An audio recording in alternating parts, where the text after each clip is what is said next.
أعوذ بالله من الشيطان الرجيم. بسم الله الرحمن الرحيم.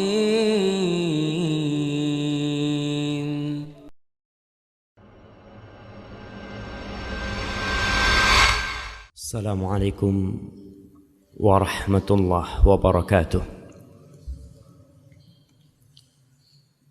الحمد لله ما أصبح بنا من نعمة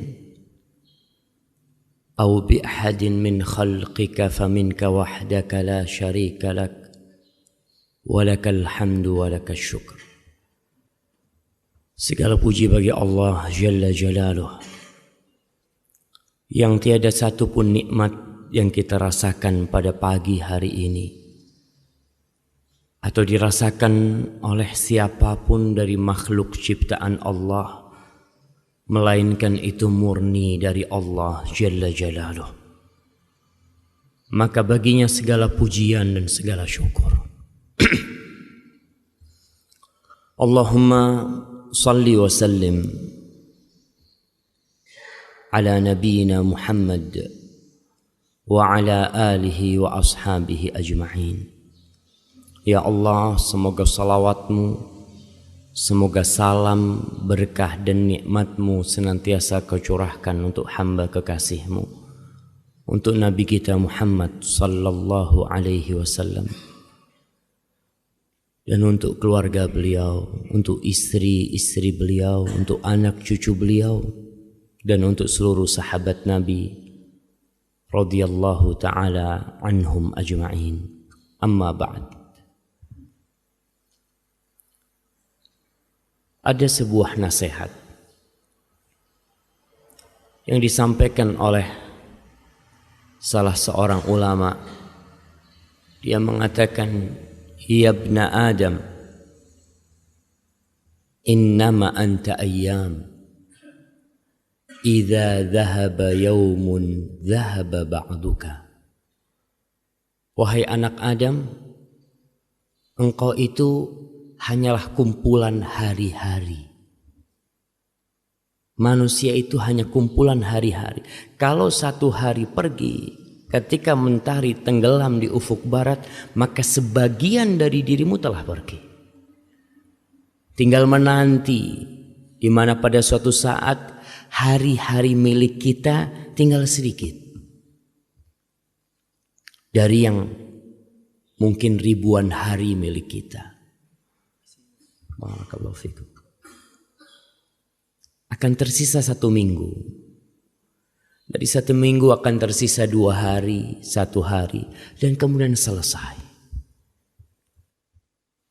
Maka bagaimana kita menjadikan hari-hari yang Allah berikan kepada kita ini menjadi hari-hari yang indah, menjadi hari-hari yang berbalut dengan rahmah. Karena tidak sedikit dari manusia yang modalnya tinggal sedikit, tapi dia tidak sadar. Pernah seorang alim ulama mendapatkan berita bahwa sohibnya itu sekarang sudah menjadi orang yang kaya raya, yang memiliki harta bertumpuk-tumpuk, sibuk mencari dunianya. Sama alim ulama ini bertanya kepada orang yang menyampaikan informasi tentang temannya. Hal jama'a lidzalika ayyaman yunfiq fiha? Apakah temanku itu yang mengumpulkan harta banyak juga mengumpulkan waktu? Juga ikut mengumpulkan hari-hari untuk dia membelanjakan harta yang dia kumpulkan? Kata temannya, ya gak mungkin lah. Gak mungkin manusia bisa menambah 1 hari dari hidupnya, gak bisa. Kata alim ulama ini, idzan ma jama'a syai'an. Kalau gitu dia tidak mengumpulkan apapun. Kalau kita mengumpulkan harta tapi tidak mengumpulkan hari, terus buat apa tuh harta? Kapan kau akan infakkan tuh harta? Dan terbukti tidak sedikit orang-orang yang mengumpulkan harta waktunya habis. Modal utama dia waktu habis. Sehingga belum sempat dia menikmatin semua hartanya. Rasulullah sallallahu alaihi wasallam beliau mengajarkan kepada kita bagaimana hari-hari kita ini menjadi hari-hari yang indah. Di dalam hadis yang diriwayatkan oleh Ummu Salamah, hadis Ibnu Majah dan disahihkan oleh Syekh Albani, kata Ummu Salamah, kana Rasulullah sallallahu alaihi wasallam idza asbaha as-subhu yaqul, Nabi alaihi salatu wassalam kalau masuk waktu pagi hari, ini awal hari, beliau berkata, Allahumma inni as'aluka ilman nafi'an wa rizqan tayyiban wa amalan mutaqabbala. Tiap hari memulai harinya dengan sebuah doa. Ya Allah, aku memohon kepadamu. Subhanallah. Tauhid seorang hamba tidak meminta kecuali kepada Sang Pencipta. Tidak memohon kecuali kepada Allah Jalla Jalaluhu. As'aluk. Di sini kita juga diajarkan bahwa seorang muslim tidak perlu kagok, nggak perlu malu untuk memohon kepada Pencipta. Tidak perlu apa yang diucapkan dalam lisan kita, yang terbetik di hati pun dia tahu. Tapi Allah memerintahkan kepada kita untuk minta. Allah berfirman, "Idza sa'alaka 'ibadi anni." Kalau hamba-hambaku bertanya kepadamu tentang aku, fa inni qarib. Aku itu dekat, kata Allah. Allah berada di atas arsy-Nya sana, tapi dia dekat dengan hambanya. Ujibu da'watad da'i idza da'ani. Aku mengabulkan doa orang-orang yang minta. Kalau dia minta, maka kita diperintahkan untuk minta. Walaupun Allah tahu dengan hajat kita, Allah tahu dengan keperluan kita, minta sama Allah. Di ayat lain Allah mengatakan, Ud'uni astajib lakum. Kau minta sama aku kabulkan apa yang kau minta. Maka Nabi mengajarkan kepada kita untuk meminta, untuk memulai harinya dengan permohonan. Permohonan apa? Kita ini punya modal satu hari ini. Kita nggak tahu sampai jam berapa hidup kita. Di detik keberapa waktu kita akan habis kita nggak tahu. Tapi yang pertama dipinta oleh Rasulullah SAW, ilman nafi'an. Ilmu yang bermanfaat. Tidak semua ilmu. Banyak ilmu diajarkan di muka bumi ini. Banyak ilmu dicari oleh manusia. Diburu oleh insan sampai ke ujung dunia mencari ilmu. Tapi sebagian ternyata ilmunya tidak membawa manfaat buat dia, buat keluarganya. Sehingga ilmu itu mengantarkan ke dalam api neraka. Ilmu apa sih yang bermanfaat itu? Berbicara tentang kebutuhan manusia kepada ilmu, gak perlu kita meragukannya. Kita lihat di negeri kita. SD, TK, sebelum TK, PAUD, SD, SMP, SMA, banyak sekali. Itu pertanda manusia perhatian akan ilmu. Tiap hari belajar ilmu. Hari Ahad pun ketika libur orang tuanya ngomong, nak, Ahad bukan berarti kau gak sekolah. Kau tetap belajar.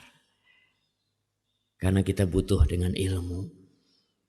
Tapi ternyata sebagian orang belajar SD, SMP, SMA, S1, S2, S3 sampai profesor. Terakhir masuk penjara. Korupsi. Subhanallah. Jadi ente belajar buat apa selama ini? Nggak bermanfaat ilmu yang kau gali selama ini. Sehingga kita lihat pemerintah kita mulai berpikir. Berpikir apa? Berpikir pendidikan berbasis karakter. Karena banyak ilmu yang diajarkan nggak bermanfaat. Anak SD dikasih pelajaran dari pagi sampai siang.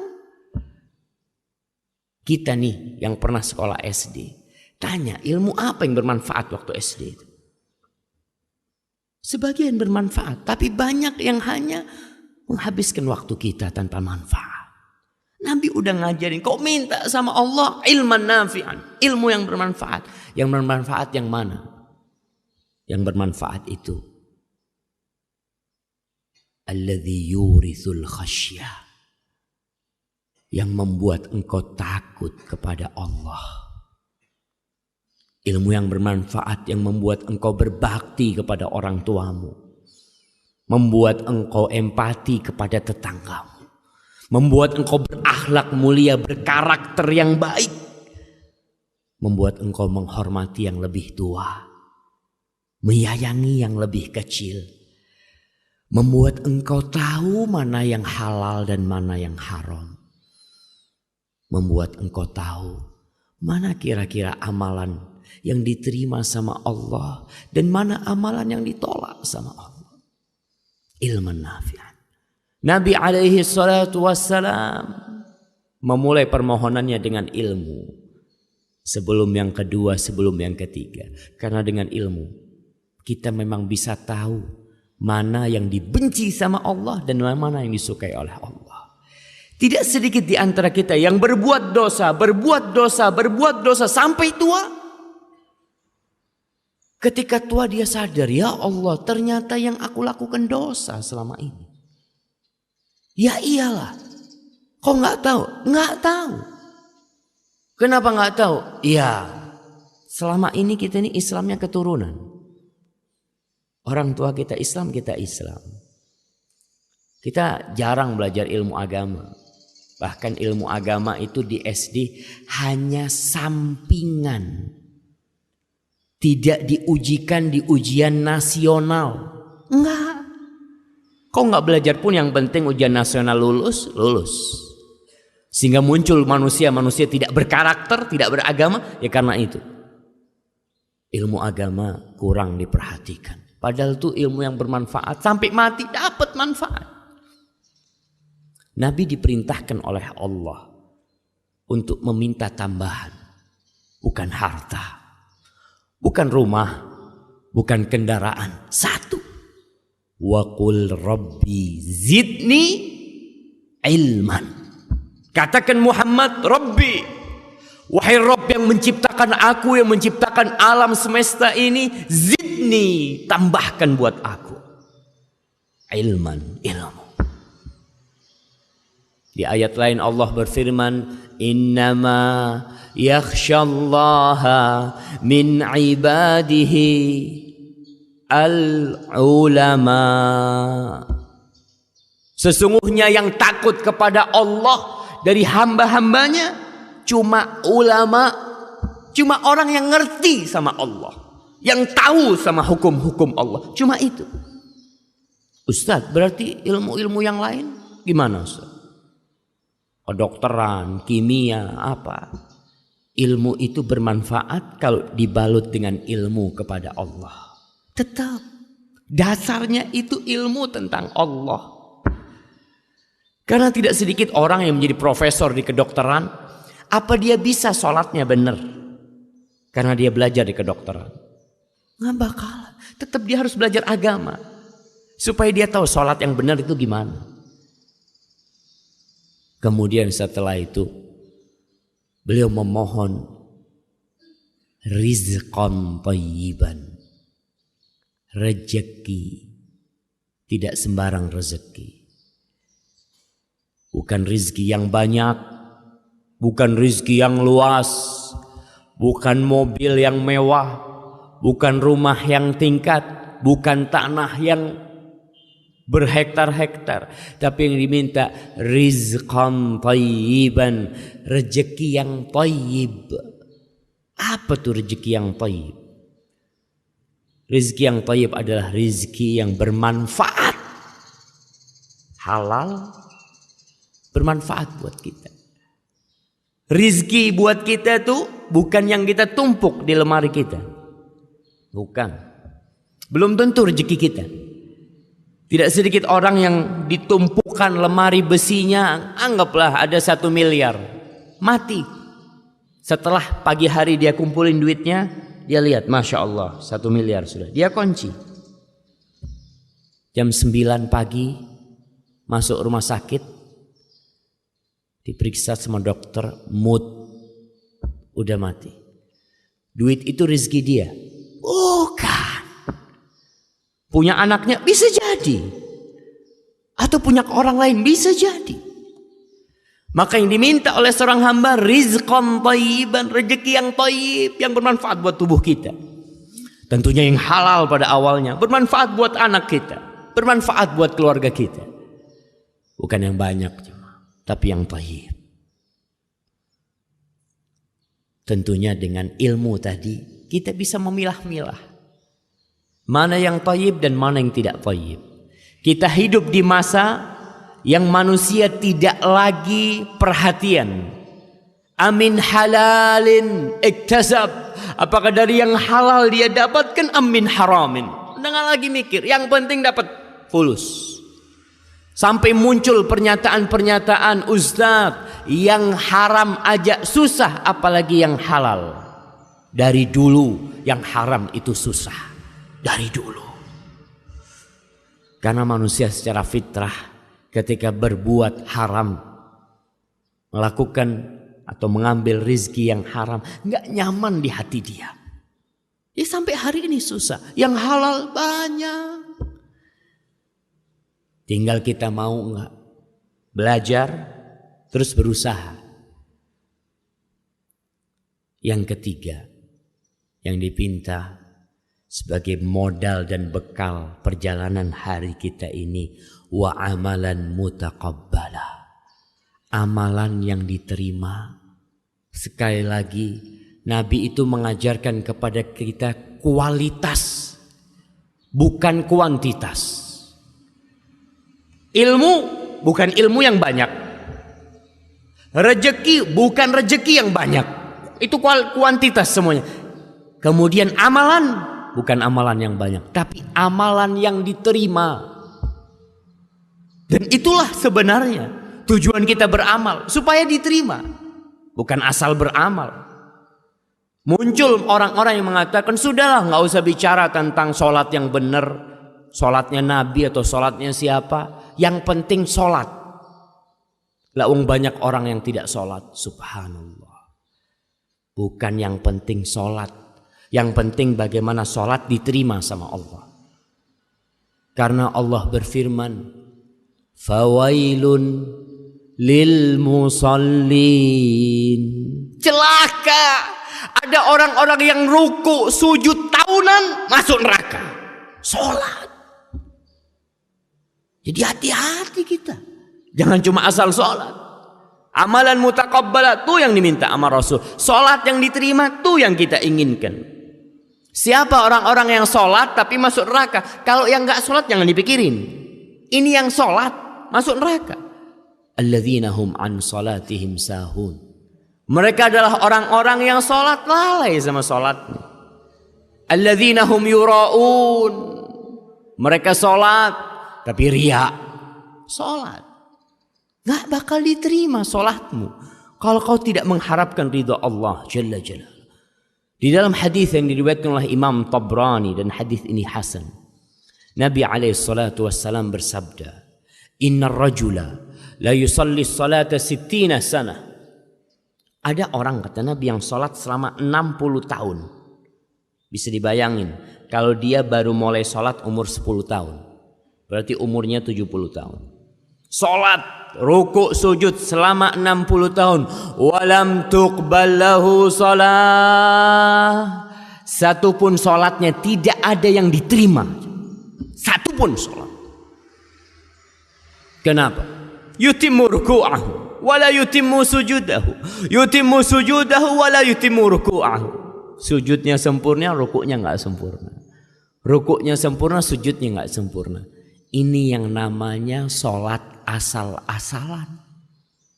Nggak diterima. Buat apa kau capek-capek?